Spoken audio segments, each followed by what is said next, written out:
Thank you very much. We had a busy day. We're dealing with lots of different people and lots of different things. We had some terrific people in today and trying to solve some of the problems that are going on in the country and outside of the country. We're doing very well with respect to other countries really behaving on taking the criminals that they sent into our country, and we're getting them out. These are some of the worst people on earth, and they're getting out and they're being accepted back in their countries, as you've heard, without exception. So a lot of people thought that was not going to happen, but it's happening very full force. Now we're getting some very, very dangerous people out of our country, which is very important. Will, perhaps we'll go through the first one, please. Yes, sir. So earlier today, before the press came in, you signed a commission appointing Chris Wright to be your next Secretary of Energy. We have another commission prepared for your signature, sir. This is Doug Collins to be Secretary of the VA, Doug Collins of Georgia. Two very good men.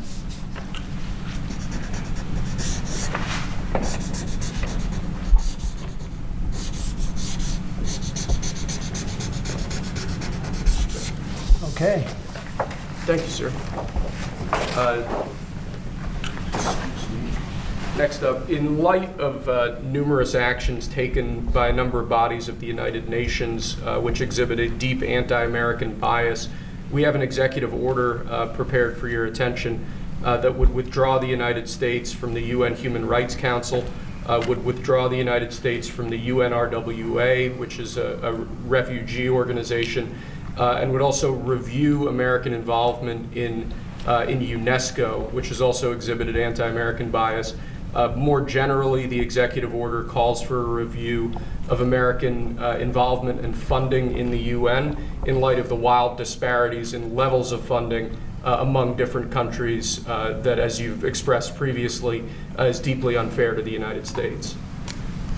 So I've always felt that the UN has tremendous potential.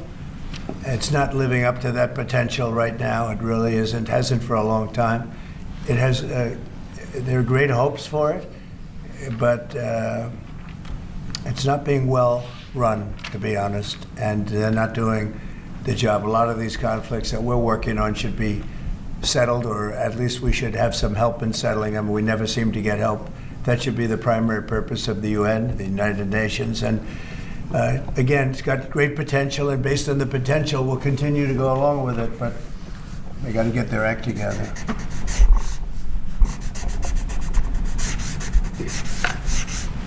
What would they need to do, sir, to get their act together? Well, they got to be fair to countries that deserve fairness. They have some countries, as you know, that are outliers, that are very bad, and they're being almost preferred as countries to those that do their job and are doing a good job, and they have to really, they're going to end up losing a lot of countries. They're going to end up losing their credibility like other organizations, and then they're going to be nothing. The potential of the United Nations, and not everybody agrees with me on this, the potential of the United Nations is fantastic if properly run. So we'll see what happens. How much money are you willing to take away from that? Well, we're taking away a little bit, but we're not looking to take away money. This is so important that we're really, as you know, the United Nations is largely funded by us. But, and it shouldn't be. It should be funded by everybody. But we're disproportionate, as we always seem to be. But it's something that if it ever lived up to the potential, in 10 minutes it would make up the difference. That's the kind of power it could have. Right now it doesn't have that power. Next, sir, this is a national security presidential memorandum that seeks to impose maximum pressure on the government of the Islamic Republic of Iran. Many of these provisions are similar to actions that your administration took during your first administration. The basic idea here is to have every department and agency, or many departments and agencies in your government attempt to sanction and control Iranian activities, particularly relating to the Iranian nuclear program and the Iranian export of terrorism through support of various proxy groups abroad.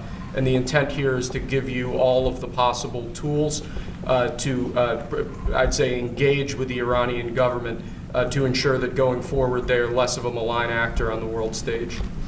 So this is one that I'm torn about. about. Everybody wants me to sign it. I'll do that. It's very tough on Iran. It's what we had before. We would have never had the problem. You would have never had October 7th. We would have never had the problem had the election gone a different way, which it should have. But this one, I think, more than made up for it. I think we're doing things, and it shows that more than made up for it, much more historic. The Iran situation, hopefully, I'm going to sign it, but hopefully we're not going to have to use it very much. We will see whether or not we can arrange or work out a deal with Iran, and everybody can live together, and maybe that's possible, and maybe it's not possible. So I'm signing this, and I'm unhappy to do it, but I really have not so much choice because we have to be strong and firm, and I hope that it's not going to have to be used in any great measure at all. It'd be great if we could have a Middle East and maybe a world at total peace. Right now you don't have that. When I left, you had peace all over the world, and now you have the world is blowing up. As you know, Bibi is coming in to see me later. Others are coming in to see me. We'll see what we can do. But I'm signing this, and hopefully it will be a document which won't be very important, will hardly have to be used. So what kind of deal would you be prepared to Well, make we're going to with see. I mean, we're going to see. They cannot have a nuclear weapon. With me, it's very simple. Iran cannot have a nuclear weapon. Do you support We don't want to be tough on Iran. We don't want to be tough on anybody, but they just can't have a nuclear weapon. Do you Mr. support President, are you going to retaliatory- engage in conversations with your counterpart in Iran? I would. Do you want to block the sale of Iranian oil to other nations? Well, we have the right to do that, and that's what I did before, and they had no money. They wouldn't have had the money for Hamas or Hezbollah or anybody else. It could have been solved, this thing. It's just, if things went the way they should have, this would have been over long ago, but it's not over. How And, close do you think Iran is to developing nuclear weapons? I think they're close. I think they're close. They're too close. But again, you could go back 4 years, I would have said they would have had it during this intervening period. But they're pretty close, Peter. And why say that you're unhappy to sign it if it's Iran and their proxies who have threatened to retaliate against you and your team by killing you guys for taking out Soleimani? Well, they haven't done that, and that would be a terrible thing for them to do. Not because of me. If they did that, they would be obliterated. That'd be the end. I've left instructions. If they do it, they get obliterated. There won't be anything left. And they shouldn't be able to do it. And Biden should have said that, but he never did. I don't know why, lack of intelligence perhaps. But he never said it. If that happens to a leader, or close to a leader, frankly, if you had other people involved also, you would call for total obliteration of a state that did it. That would include Iran. So I'm signing this, and it's a very powerful document, but hopefully we're not going to have to use it. Mr. President, if the Prime Minister today were to ask your help in striking at Iran's nuclear facilities to prevent the kind of progress towards a nuclear weapon, would you give him the green light? Would it, either to do it himself or for the U.S. to participate with him? I don't know that that's what he's going to be asking for. I have no idea that it is. You're telling me. We're going to have a pretty long meeting. We're going to be discussing a lot of things, not only that, but a lot of things. And I'll let you know if the time comes to let you know. But right now, that's not something that I can discuss. Mr. President, when you said if they do it, they get obliterated. Just to be clear, you're talking about if Iran made an attempt on your life. Yeah, that would be called total obliteration. And I can't imagine they do that. It should have been stated by Biden, but he didn't state it because he had no clue, as you know, as everybody knows. What is your vision actually for relationship Do you have with anything Iran? else? No, that's all we have. My vision for Or what? relationship with Iran, and would you? what I'd do you love to think have a Israel good would- relationship with everybody. They can't have a nuclear weapon. That was the only thing that was very important. They can't have a nuclear weapon. Beyond that, it would be very tough if they insist on doing that. They have some of their leadership, I can tell you right now, and maybe you know it, maybe you don't. But there are many people at the top ranks of Iran that do not want to have a nuclear weapon just for that very reason. Mr. President, what's your reaction to China's retaliatory tariffs? It's fine. It's fine. We're going to do very well against China and against everybody else. Right now, they've taken advantage of the Biden administration like I've never seen. I've never seen. The deficit with China is about $1 trillion. Think of it, $1 trillion. They're using our money to build their military. And Biden let that happen. You know, we're taking a lot of fires here. We came back. This is like a different place. The good news is we're doing very well. We're doing well with countries that nobody expected would do well with. We are respected again as a nation, maybe at a level that people haven't seen for many, many decades. But when I left, we didn't have any wars. I defeated ISIS, 100% of the ISIS caliphate, and now the world seems to be ready to blow up, but we'll see if we can stop it. Mr. President, Say it. Have you reached out to the Iranians about any kind of deal to start those? I would reach out. I mean, I have nothing. I say I'm one that doesn't care whether I reach out or they reach out. A lot of people say, let them reach out, sir. To me, it doesn't matter. It's just talk. But I want to see everybody do well. I want to see great countries, and I want to see peace in the Middle East and elsewhere. We're also working very hard with respect to Russia, Ukraine. That's a bloodbath. It's a total bloodbath. What's going on there is incredible. What's going on with the soldiers, young soldiers being killed by the thousands. I mean, literally by the thousands. And we want to see if we can get that stopped. And I think we've had some very good talks. Any update on when you would speak to President Xi, sir? Any update on when you would speak to President Xi? No, we'll speak to him at the appropriate time. I'm in no rush. At the appropriate Do you think that conversation can lend itself to the type of freeze that it meant for the tariffs for Canada and Well, Mexico? we'll see what happens. I mean, well, there's a short-term freeze with Mexico, and, as you know, and with Canada. But they've agreed to be very, very strong on the border, stronger than they ever were by far, by a factor of about 30. And in addition to that, as you can see, we've been strong because we've had numbers like you've never seen before. I mean, the border is now closed, really closed. And with that being said, we're letting good people come through, and we want good people to come into our country. But the border is closed. in your talks with Prime Minister Netanyahu today, do you intend to press him about how many deaths there have been amongst Palestinians? Are you concerned about that death? I talk about that too. You know, both sides mean a lot. I talk about that. I talk about the other side. I talk about everything. What's your main message to him today during your meeting? Well, I'm here to listen. He's here to see me, and I'm here to listen. So Will you there's continue not to much of a press? message. Will At you the right continue- time, I'll give him my Mr. message. President, will you continue to press for this idea that Jordan and Egypt take Palestinians from Gaza? Yeah, I would like to see Jordan. I'd like to see Egypt take some look. The Gaza thing has not worked. It's never worked. And I feel very differently about Gaza than a lot of people. I think they should get a good, fresh, beautiful piece of land, and we get some people to put up the money to build it and make it nice and make it habitable and enjoyable Somewhere else. and make it a They don't home. want to leave, though. Palestinians say they don't want to leave. I don't know how they could want to stay. It's a demolition site. It's a pure demolition site. If we could find the right piece of land or numerous pieces of land and build them some really nice places with plenty of money in the area, that's for sure, I think that would be a lot better than going back to Gaza, which has had just decades and decades of death. Where would those pieces of land be? Well, they Those could Arab be in countries Jordan, don't and they want could to be in Egypt, and they could be in other places. You could have more than two, more than one, but you could have more than two, and you'd have people living in a place that could be very beautiful and safe and nice. Gaza's been a disaster for decades. Would the U.S. pay for that?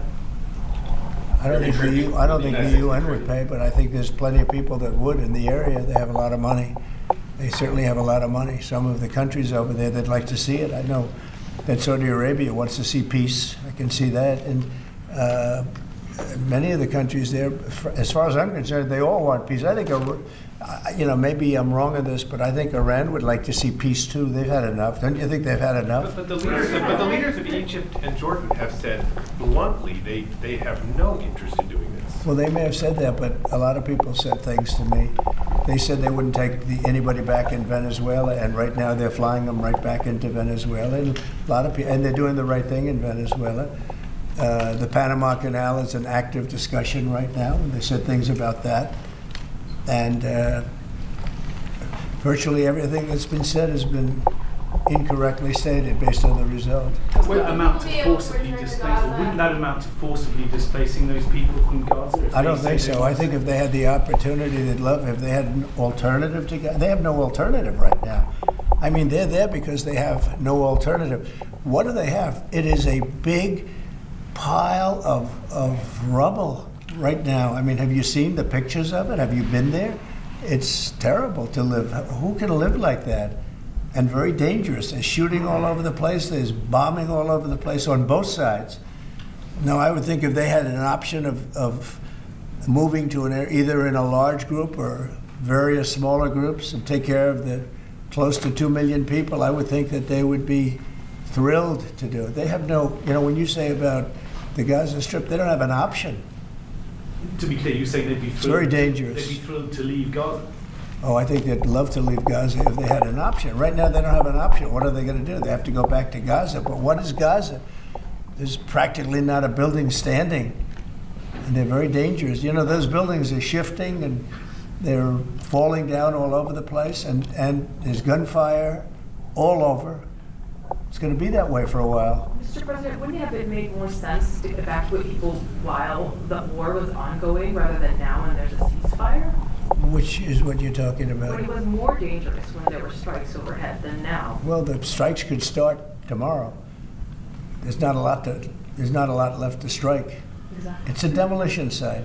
The whole place is demolished. It's unsafe. It's unsanitary. It's not a place where people want to live. Mr. President. Nobody's got.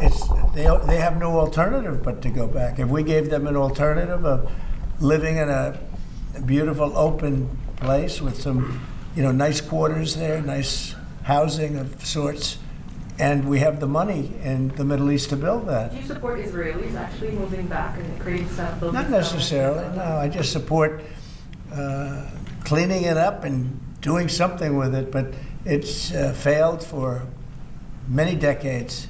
And somebody will be sitting here in 10 years or 20 years from now, and they'll be going through the same stuff, the wars. And they've had civilizations on Gaza, many civilizations on Gaza, and they're buried in the sand.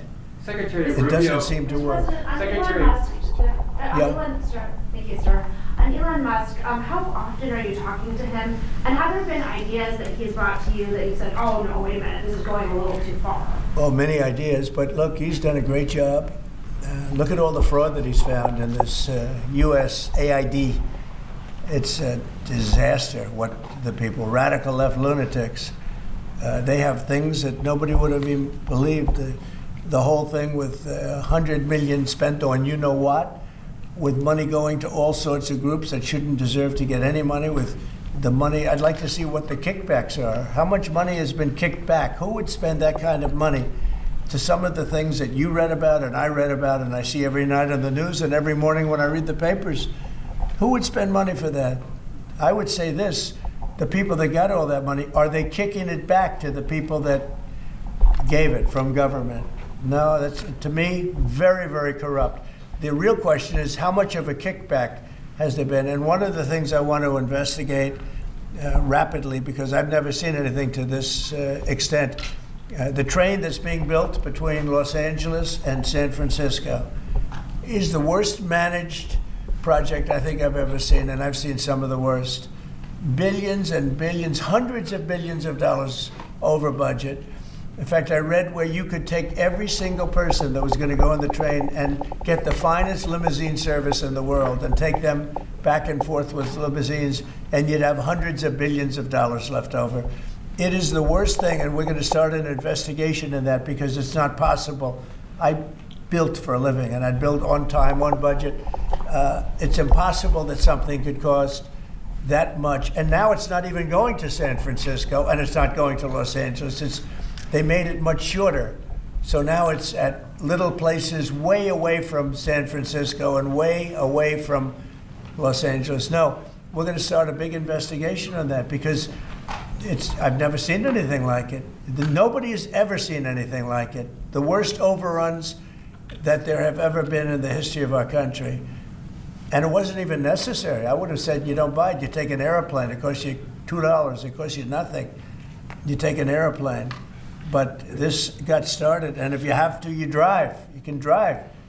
Are there other agencies? They have hundreds of billions of dollars of cost overruns, and it's not even the same project. It's much shorter. It's way outside of San Francisco and way outside of Los Angeles. So we're going to be looking into Who's that. going to investigate that? Is that DOJ just going to investigate the train? No, I'm doing that myself. No, Some of these Doge not- engineers that Elon Musk has helping him are as young as 19 years old. That's good. They're very smart, though, Peter. They're like you. They're very smart people. Thank you. Have you met any of these guys? No, I haven't seen them. They work actually out of the White House. They're smart people.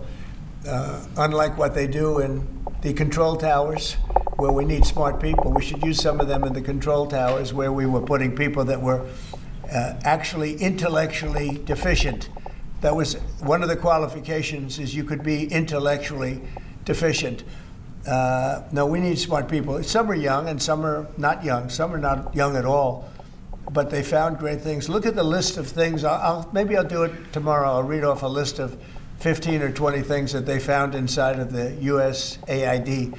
It has to be corrupt. Nobody could approve that. They could only approve that if they were getting kickbacks. And you're talking about hundreds of millions of dollars. And it sounds like you're going to wind down USAID. Yeah, sounds like it. I mean, I think so. Yeah. So when that happens, which part of the government? Well, I could see Marco Rubio being in charge, State Department, because they're giving money to. I mean, some of the money is well spent, I guess, but much of it is really fraudulent. And on the education department, why nominate Linda McMahon to be the education department secretary if you're going to get rid of the education? Because I told Linda, I hope you do a great job and put yourself out of a job. I want her to put herself out of a job. Education department. So we're ranked number 40 out of 40 schools, right? We're ranked number 1 in cost per pupil. So we spend more per pupil than any other country in the world, and we're ranked at the bottom of the list. We're ranked very badly. And what I want to do is let the states run schools. I believe strongly in school choice, but in addition to that, I want the states to run schools, and I want Linda to put herself out of a job. Do you think that's something you can do with an executive order? Or you I'd like to be able to do it. Yeah, I would like to be able to. Look, if I could give the schools back to Iowa and Idaho and Indiana and all these places that run properly, there's many of them. I think. So if you look at the list, Denmark, Sweden, Norway, believe it or not, China's doing very well on that list, a list of well-educated, where they run their school system well. You have a lot of countries, not surprising names. I think that if you moved our schools into some of these states that are really well-run states, they would be as good as Denmark and Norway and Sweden and some of the other states. And then you'd have the laggards, and you know who they are. I don't have to go to it, but you'd have the laggards, the same laggards that are laggards with everything else, including crime. But even them, you'll break it into systems. As an example, if you went to New York, you go to Westchester County, you go to Dutchess County, you go to Suffolk and Long Island and Nassau and Long Island. You have maybe 6 or 7 locations, and you have New York City, which would include the 5 boroughs. And I think even that would run much better than it does right now. Same thing with Los Angeles or California. You'd have Riverside, you'd break it up into 6 or 7, but most of them would be states, and you'd have one, like in Iowa, you give it to the state of Iowa, you give it to the state of Indiana, these are really well-run states. They don't have debt, they don't have problems, they don't have any crimes, relatively speaking, to speak of. And you would have education that would be the equivalent of Norway and Denmark and various other places that are at the top of the list. So we're at the bottom of the list, and we're the most expensive. We're at the top of the list when it comes to cost per pupil. We spend more money per pupil than any other nation in the world, and yet we're rated number 40. The last ratings came out, you saw them. So they talk about 40 countries, we're rated number 40. And I say that if we did this, we would go 20, 30 notches up. We could do great. And we would have some of the best districts in the world. But are you looking to do that with an executive order, sir, or do you need to work with Congress? Well, there are some people that say I could. I think I'd work with Congress. I think we'd have to work with the teachers union, because the teachers union is the only one that's opposed to it. Nobody else would want to hold them back. Look, we have to tell the teachers union, we're rated last in the world in education of the top 40. We're rated last. We were 38. Now we're 40. We went to 39. We went to 40. We're 37. But we're at 40 now. The thing just came out. That's under Biden. Remember that. Secretary Rubio announced a deal this week that would allow potentially American citizens who are criminals to be put in a different country. Is that something you're looking to do? No, I didn't know that he announced that yet, but if he did, it's fine, yeah. We have hardened criminals, horrible people. You see them pushing people into subways. The train is coming last week. Guy walking around, just sees somebody waiting for the train. Train's coming 40 miles an hour, and he gets pushed into the subway. And that happens all the time. These are sick people. If we could get them out of our country, we have other countries that would take them. It's no different than a prison system, except it would be a lot less expensive, and it would be a great deterrent. Send them to other countries. If we could go a step further, in other words, we're talking about getting the criminals out of our country that come in through other countries illegally, right? The illegal migrants, as I call them. Well, we have people that are just as bad as them in our country. If we could get them out, I'd be very happy to get them. Salvador said that he would wanted you to pay a fee for that. Would you pay that? Well, it's a very small fee compared to what we pay to private prisons. But under what authority? And a very, very small fee. I don't know. We'll have to find that out legally. I'm just saying, if we had the legal right to do it, I would do it in a heartbeat. I don't know if we do or not. We're looking at that right now. But we could make deals where we'd get these animals out of our country. And you know, if you take the shooters, the people that hit old ladies in the back of the head with a baseball bat when they're not looking, that walk down the street, the people that you see it, the people that take out a gun and shoot you for no reason at all. If we could get these animals out of our country and put them in a different country under the supervision of somebody that made a relatively small fee to maintain these people, because you know what? These are criminals. You call them hardened criminals. They've been in jail 40 times. There's one 42 times. And every time the person gets out, it's a he. Every time he gets out, he commits another crime within 24 hours. And it's a heinous crime. It's a rough crime. We don't want these people in our country either. We don't want them in our country. If we had the option to get them out and let them be based in some other country at a fraction of the cost, and frankly, they could keep them, because these people are never going to be any good. That person that has been arrested 42 times or 22 times or 17 times and is all in for manslaughter and everything else, and only gets out because of a very weak judicial system that only goes after people like Trump. They don't go after the criminals. They don't go after people like this. And they laugh at our law. If that took place, you would have a lot less crime automatically. So, sir, there's Guantanamo Bay. On Guantanamo Bay, is there enough space there to accommodate? There's a lot of space to accommodate a lot of people, yeah, so we're going to use it. Can you talk a little bit We have about it. It's why? already up. We have it for nothing. But we can do less expensive and even more secure. We've had other countries come to us saying, we would love to do that. We would love to take your criminals and we'll maintain that. We'll be their jail.